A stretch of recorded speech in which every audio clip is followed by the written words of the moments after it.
There are plenty of ways to make neon signs with glow effects in Photoshop. You can see how in some of my other tutorials. But to create ultra-realistic neon signs would usually involve advanced 3D modelling, or actually having a genuine neon sign made in real life.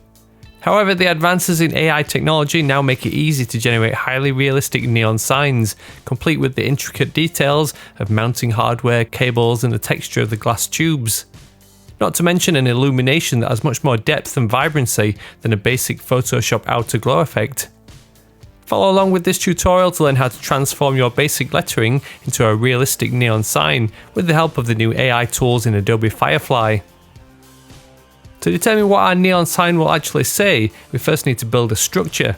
This can be done in any app such as Photoshop or Illustrator. I'm just using Photoshop with a canvas size of 1920 by 1080, a widescreen 16:9 ratio. You could use a brush with max smoothing to draw your own lettering or graphic, but using a mono-weight line font is a quick and easy way to create the basic shapes of neon tubes. There are dedicated neon-inspired fonts out there you could use, but one of my go-to cursive mono-weight fonts is called Smoothie. By default, the thickness of the line work is a tad too thin for my liking, but a quick addition of a stroke layer style can soon fatten it up. Simply save this image as a JPEG for use later. Adobe's Firefly is the AI engine that powers the new features like generative fill, but there's also an online interface that can be used to produce AI imagery similar to Midjourney and other text-to-image apps. The interface is much simpler to use, plus there are some really useful features like the style and structure reference, which is what we'll be making use of. Click the Generate button with whatever predetermined prompt is added to the homepage to get started in the main interface. Click Clear to reset the prompt styles, then write neon sign on a black wall to generate some neon images based on the default settings to see what it comes up with. Let's dive deeper into the settings to refine the results. The aspect ratio is already set to widescreen, which matches the 16:9 ratio of our Photoshop image we made earlier. These images are a little more like computer-generated graphics, so choosing the photo setting in this case produces better results. The visual intensity setting also affects the results. This determines how much creative freedom the AI has to go wild with imaginative interpretations of your prompt. I find keeping this set to low produces more realistic results. It may take a few generations to find exactly what you're looking for, but there's no history, so it's worth saving any potential images that are close to what you want by clicking the download button. It doesn't necessarily matter what these neon signs say, it's more a case of finding the general colour and appearance of the whole scene that matches the kind of neon effect you have in mind. Once you've found a good option, click the Use as Style Reference option. You'll see that this image has been loaded into the reference section in the sidebar. Here you could also select one of the downloaded images or even a third-party image from a stock website. Under the Structure section, load the image we saved from Photoshop. When you next click Generate, Firefly will use the style reference and combine it with your structure reference. By default, the strength of the structure reference is set to half, which results in the text looking a little wonky. Maxing this out ensures the text is reproduced exactly. Maxing out the strength of the style reference too ensures the reference image is adhered to strictly. You can see that if you max out the visual intensity, it allows the AI to experiment by adding more elements that weren't in the original reference image.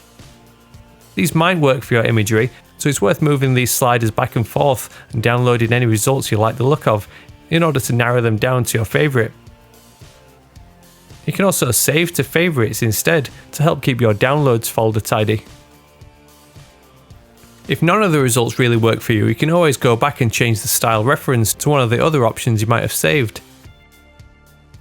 This red neon has some really nice looking tubes. It doesn't exactly have a black wall like the original prompt suggested, but it works. Let's try another example, this time using a portrait orientation using a canvas of 1080 by 1350 pixels. Lay out a different composition, this time I'm using the phrase "go for it" as my desired neon sign in the same Smoothie font, but you could also try some other fonts or even an illustration or logo.